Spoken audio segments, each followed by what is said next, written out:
আসসালামু আলাইকুম প্রিয় শিক্ষার্থীবৃন্দ, ডিজিটাল ক্যাম্পাস লাইভ স্টুডিওতে তোমাদের সবাইকে সুস্বাগত।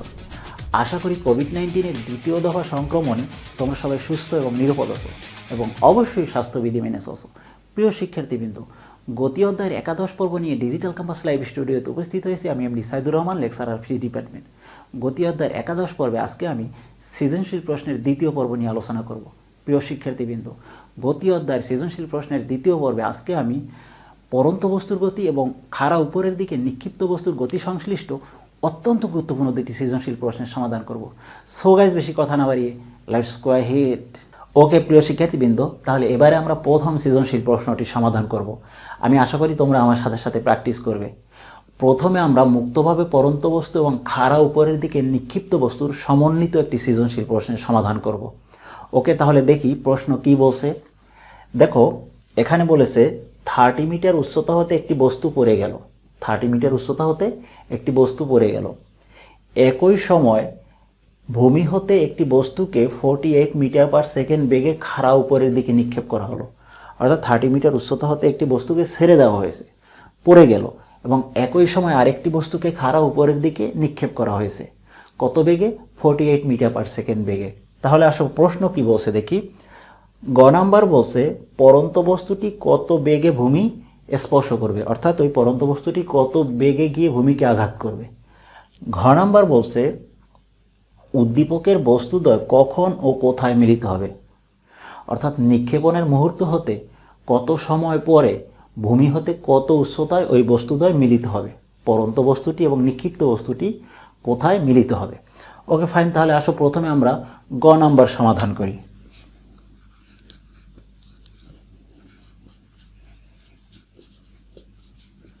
গ নাম্বারে কি বলছে দেখো। গ নাম্বারে বলছে পরন্ত বস্তুটি কত বেগে ভূমি স্পর্শ করবে। ওকে, তাহলে এখানে এই গ নাম্বার প্রশ্নটি হচ্ছে শুধুমাত্র পরন্ত বস্তুটি সংশ্লিষ্ট। তাহলে আসো দেখি পরন্ত বস্তুর জন্য কি কি দেয়া আছে।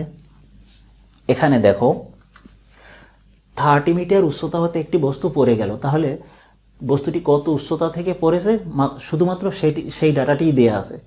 কিন্তু আমরা সবাই জানি একটি পরন্ত বস্তুর আদিবেগ হয় 0 মিটার পার সেকেন্ড। একটি বস্তু যদি হাত থেকে পড়ে যায় বা ছেড়ে দেওয়া হয় তাহলে তার আদিবেগ কত হয়? 0 মিটার পার সেকেন্ড। তাহলে এখানে দেখো আদিবেগ ইউ বা ভি নট সমান, দেখো ভি নট বা ইউ সমান 0 মিটার পার সেকেন্ড। অভিকর্ষজ ত্বরণ তোমরা সবাই জানো 9.8 মিটার পার সেকেন্ড স্কোয়ার। সরণ এস ইকুয়ালস টু 30 মিটার। যেহেতু বস্তুটি 30 মিটার উচ্চতা হতে পড়েছে, তো যখন ভূমিকে আঘাত করবে তখন তার সরণ কত হবে? 30 মিটার। 30 মিটার উচ্চতা হতে পড়েছে, যখন সে ভূমিকে গিয়ে আঘাত করবে তখন তার সরণ কত হবে? 30 মিটার। তাহলে দেখো সরণ এস ইকুয়ালস টু 30 মিটার। সরণকে তোমরা এইচ বা এস দ্বারা প্রকাশ করো, সমস্যা নেই। সুতরাং শেষ বেগ ভি ইকুয়ালস টু হোয়াট, অর্থাৎ কত বেগে ভূমিকে আঘাত করবে, দেখো সেই বেগ ভি ইকুয়ালস টু হোয়াট। তাহলে এখানে দেখো ইউ, জি, এস, ভি কোন সূত্রের মধ্যে এই 4টি রাশি বিদ্যমান আছে তোমরা সবাই জানো। সে সূত্রটি কি হবে বলো? ধন্যবাদ। সেটি হবে V square equals to U square plus 2gs বা H. Okay, implies that V square equals to 0 square plus 2gs। সুতরাং V equals to root over 2gs সমান কত মান বসিয়ে দাও? 2 ইন্টু জি এর মান 9.8 ইন্টু এস এর মান 30 মিটার পার সেকেন্ড। কত হয় এটি দেখো, সবাই ক্যালকুলেটর টিপবা। এটি হবে সম্ভবত 24.25 মিটার পার সেকেন্ড। তাহলে ওই পরন্ত বস্তুটি 24.25 মিটার পার সেকেন্ড বেগে ভূমিকে আঘাত করবে। ওকে, তাহলে আমরা গ নাম্বারের সমাধান করলাম। এবারে আমরা ঘ নাম্বার সমাধান করব। ওকে প্রিয় শিক্ষার্থীবৃন্দ, তাহলে এবারে আমরা ঘ নাম্বার সলভ করব। ঘ নাম্বার কি বলছে দেখো তো। বলছে দেখো উদ্দীপকের বস্তুদ্বয় কখন ও কোথায় মিলিত হবে। দেখো উদ্দীপকের বস্তুদ্বয় কখন ও কোথায় মিলিত হবে, অর্থাৎ নিক্ষেপণের মুহূর্ত হতে কত সময় পরে ভূমি হতে কত উচ্চতায় মিলিত হবে। দেখো তোমরা এখানে দেখতে পাচ্ছ একটি বস্তু 30 মিটার উচ্চতা হতে পড়ে গেল এবং একই সময় দেখো আরেকটি বস্তুকে 48 মিটার পার সেকেন্ড বেগে খাড়া উপরের দিকে নিক্ষেপ করা হয়েছে এবং আমরা ধরে নিলাম যে এই বস্তুদ্বয় ভূমি হতে এক্স উচ্চতায় মিলিত হয়। দেখো এই বস্তুদ্বয় ভূমি হতে এক্স উচ্চতায় মিলিত হয় দেখো এখানে। তাহলে নিক্ষিপ্ত বস্তুটির সরণ হয়েছে এখানে এস ইকুয়ালস টু এক্স। দেখো নিক্ষিপ্ত বস্তুটির সরণ কত হয়েছে? S equals two x. তাহলে পরন্ত বস্তুটির সরণ কত হবে? নিশ্চয়ই 30 মাইনাস এক্স। ঠিক আছে, যেহেতু বস্তুটি 30 মিটার, পরন্ত বস্তুটি 30 মিটার উচ্চতা হতে পড়েছে এবং তাদের দেখা হয়েছে ভূমি হতে এক্স উচ্চতায়। তাহলে দেখো তো এখানে পরন্ত বস্তুটির সরণ কত হলো? 30 মাইনাস এক্স। তাহলে আমরা এখান থেকে চিত্র থেকে পেলাম নিক্ষিপ্ত বস্তুটির সরণ হলো এস ইকুয়ালস টু এক্স এবং পরন্ত বস্তুটির সরণ হলো S equals to 30 minus x. তাহলে প্রথমে আসো আমরা নিক্ষিপ্ত বস্তুটি নিয়ে হিসাব করি।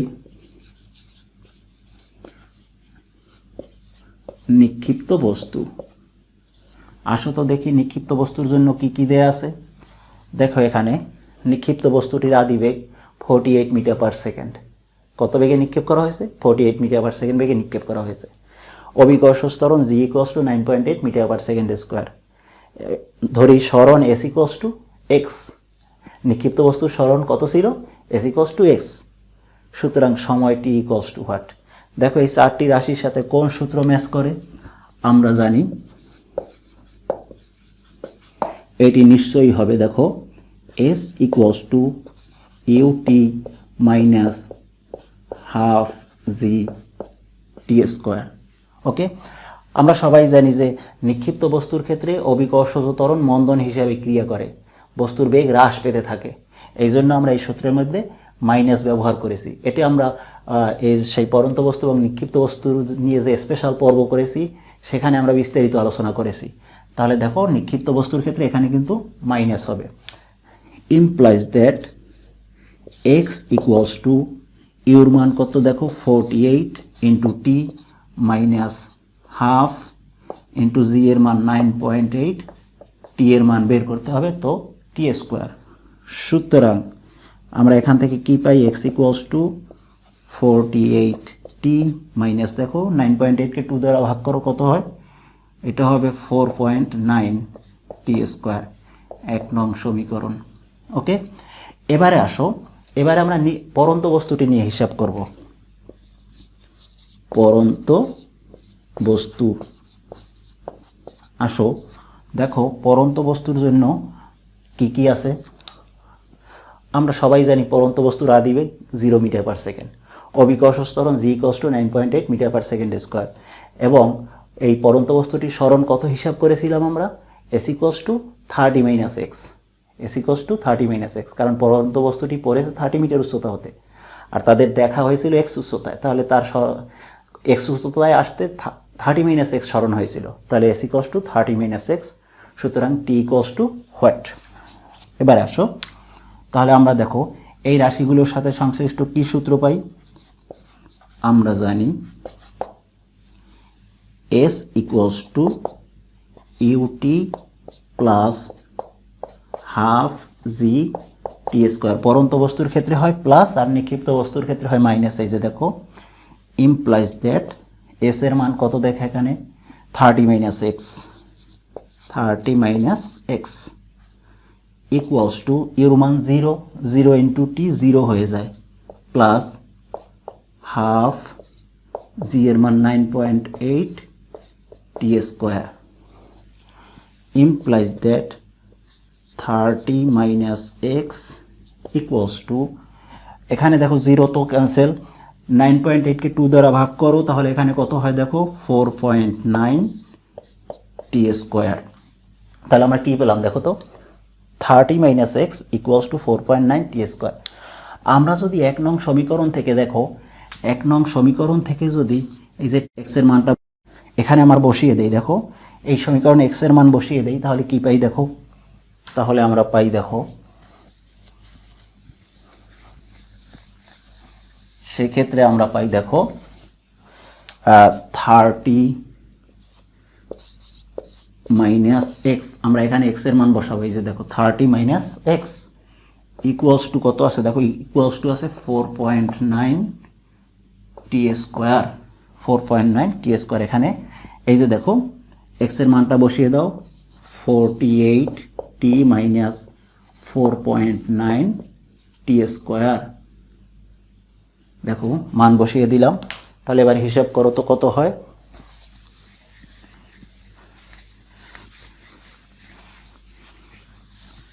ওকে, implies that 30 মাইনাস দিয়ে ব্র্যাকেটের ভিতরে গুণ করে দাও, তাহলে কি হয় মাইনাস 48t মাইনাসে মাইনাসে plus 4.9 T square equals to 4.9 T square.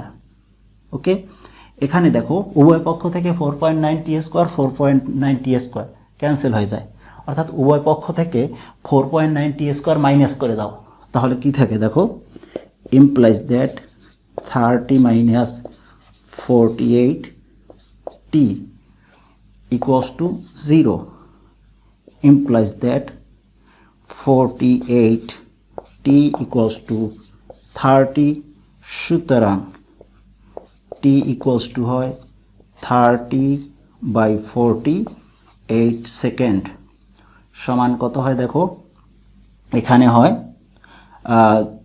0.625 second. তোমরা অবশ্যই সবাই ক্যালকুলেটর টিপবে। তাহলে নিক্ষেপণের মুহূর্ত হতে 0.625 সেকেন্ড পরে বস্তুদ্বয় মিলিত হবে। এবার আসো কোথায় মিলিত হবে, তাহলে সেটি আমাদেরকে কি টি এর মান, এই যে টি এর মান আমরা পেয়েছি কত 0.625 সেকেন্ড, এটা 1 নং সমীকরণে বসিয়ে দিতে হবে। এখানে 1 নং সমীকরণ আছে কি দেখো তো, x equals to 48t minus 4.9 T square. 1 নং সমীকরণে টি এর মান বসিয়ে দাও, তাহলে আমরা কি পাই দেখো,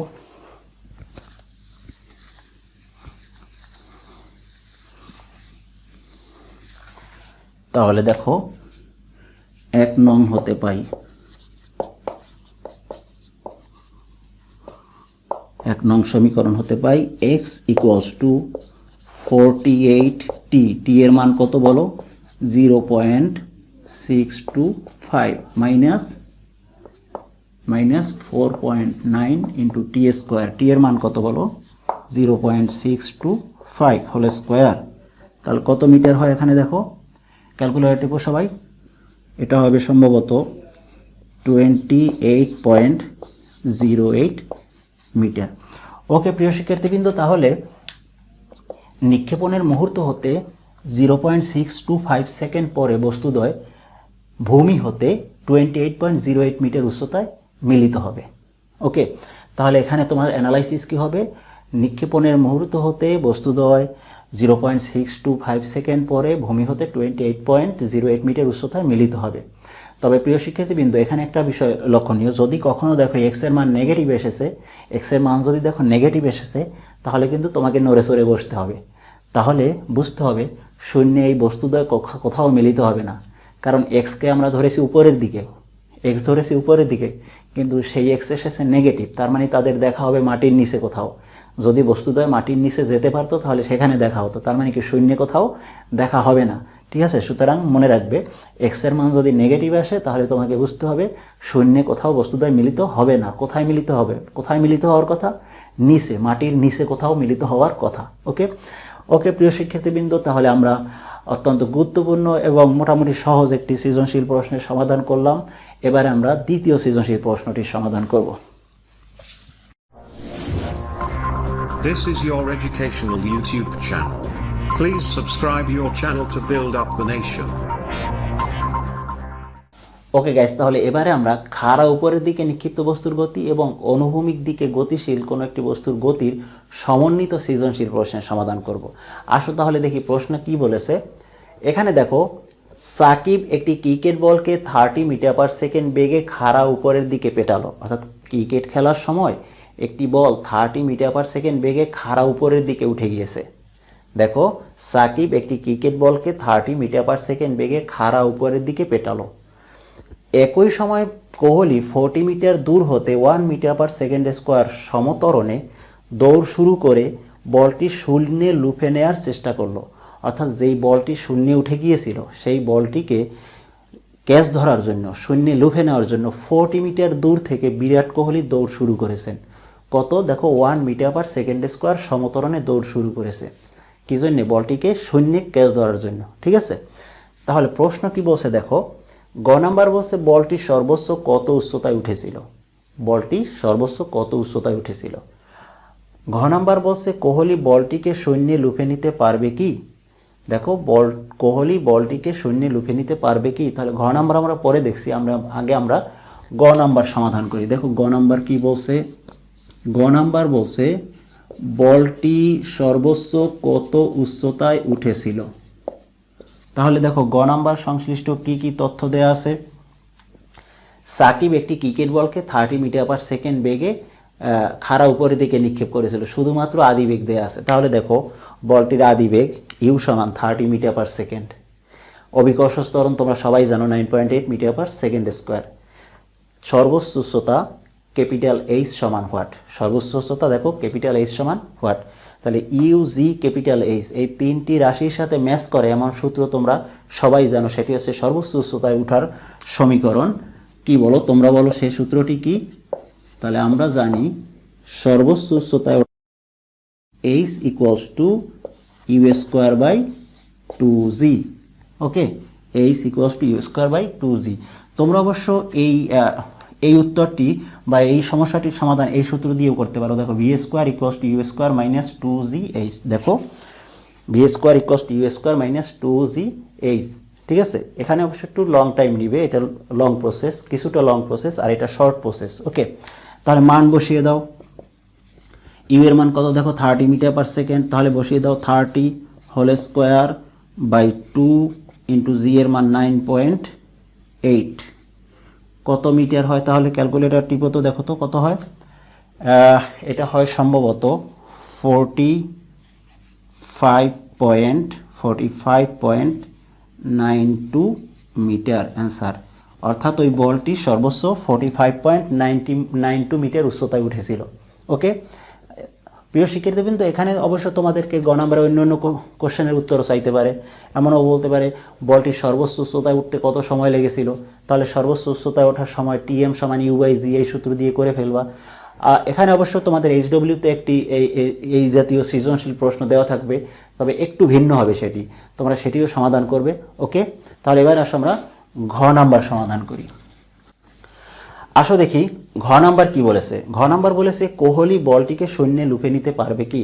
অর্থাৎ যেই বলটি 45.92 মিটার উচ্চতায় উঠে গিয়েছিল, সে আবার ভূমিতে পৌঁছার পূর্বে, ভূমিকে স্পর্শ করার পূর্বে 40 মিটার দূর থেকে বিরাট কোহলি এসে সেটিকে লুফে নিতে পারবে কিনা, শূন্যে লুফে নিতে পারবে কিনা, মানে ক্যাচ ধরতে পারবে কিনা। তোমরা প্রায় সবাই ক্রিকেট খেলা সম্পর্কে জানো।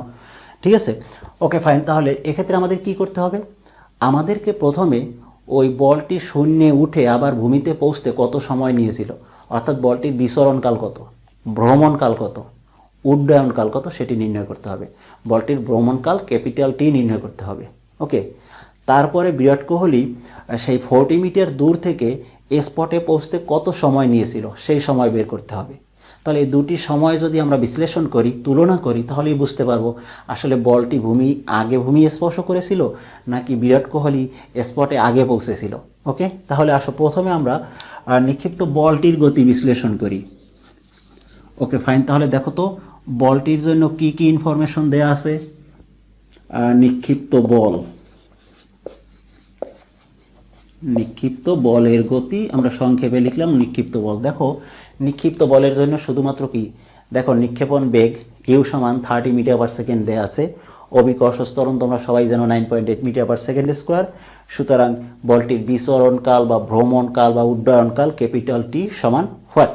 ওকে, তাহলে তোমরা সবাই জানো খাড়া উপরের দিকে নিক্ষিপ্ত বস্তুর ভ্রমণকাল বা উড্ডয়নকালের সমীকরণ capital T equals to 2u by G. Okay, capital T equals to 2u by G. তোমরা অবশ্যই এই সময়ের মানটা এই সূত্র দিয়েও বের করতে পারো। দেখো H equals to U T minus half G T square, H equals to U T minus half G T square. এটা একটু লং প্রসেস হবে, সামান্য লং প্রসেস হবে, এটা শর্ট প্রসেস। ওকে, তাহলে মানগুলো বসিয়ে দাও। 2 ইন্টু ইউ এর মান কত দেখো 30 মিটার পার সেকেন্ড বাই জি এর মান 9.8 সেকেন্ড। তাহলে কত হয় দেখো তো, এটা হয় সম্ভবত 6.1 22 সেকেন্ড। ওকে, তাহলে বলটি নিক্ষেপণের মুহূর্ত হতে 6.122 সেকেন্ড পরে ভূমিতে পৌঁছেছিল। ওকে, এবারে আমরা ফিল্ডারের গতি অর্থাৎ বিরাট কোহলির গতি বিশ্লেষণ করি। ফিল্ডারের গতি,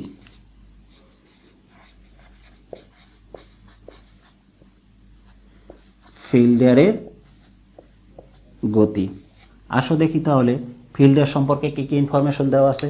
ফিল্ডার মাঠে দাঁড়ানো ছিল, সে দেখো বলটি নিক্ষেপণের মুহূর্তে দৌড় শুরু করেছে। দেখো এখানে কি বলছে, একই সময় বিরাট কোহলি 40 মিটার দূর হতে 1 মিটার পার সেকেন্ড স্কোয়ার সমতরণে দৌড় শুরু করে, অর্থাৎ সে দাঁড়ানো ছিল, দৌড় শুরু করেছে কত সমতরণে, 1 মিটার পার সেকেন্ড স্কোয়ার সমতরণে। দেখো তাহলে ফিল্ডারের আদিবেগ ইউ সমান 0 মিটার পার সেকেন্ড, দাঁড়ানো অবস্থান থেকে চলা শুরু করেছে, ইউ সমান 0 মিটার পার সেকেন্ড।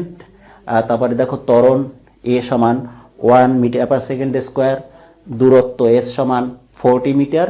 সুতরাং প্রয়োজনীয় সময় স্পটে পৌঁছতে প্রয়োজনীয় সময় স্মল টি সমান হোয়াট। ওকে, তাহলে আমরা জানি এই চারটি রাশির সাথে কোন সূত্র ম্যাচ করে। দেখো সেই সূত্রটি অবশ্যই তোমরা জানো, S equals to U T plus half A T square implies that, মানগুলো বসিয়ে দাও।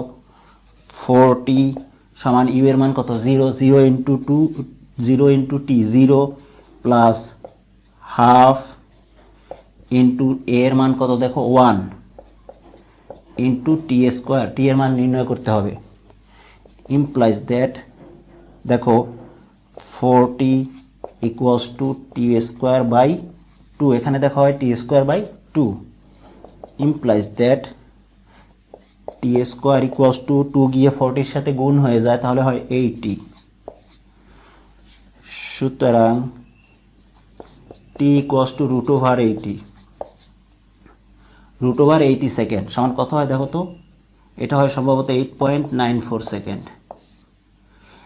প্রিয় শিক্ষার্থীবৃন্দ, তাহলে বলটি নিক্ষেপণের মুহূর্ত হতে 0.122 সেকেন্ড সময় পরে ভূমিতে স্পর্শ করেছিল, অর্থাৎ তার বিচরণকাল ছিল 6.122 সেকেন্ড। কিন্তু বিরাট কোহলি 40 মিটার দূর থেকে স্পটে দৌড়ে আসতে সময় নিয়েছে 8.94 সেকেন্ড, অর্থাৎ বিরাট কোহলি আসতে কিন্তু দেরি করেছেন, তার পূর্বেই কিন্তু বলটি ভূমিকে স্পর্শ করেছে, সুতরাং বলটিকে কিন্তু বিরাট কোহলি শূন্যে ধরতে পারবেন না। ঠিক আছে, ফিল্ডার কি করবেন, ক্যাচ মিস করবেন। ঠিক আছে, তাহলে অ্যানালাইসিস কী হবে দেখো, যেহেতু capital T less than small T, দেখো যেহেতু capital T less than small T, তাই বিরাট কোহলি স্পটে পৌঁছার পূর্বেই বলটি ভূমিকে স্পর্শ করবে।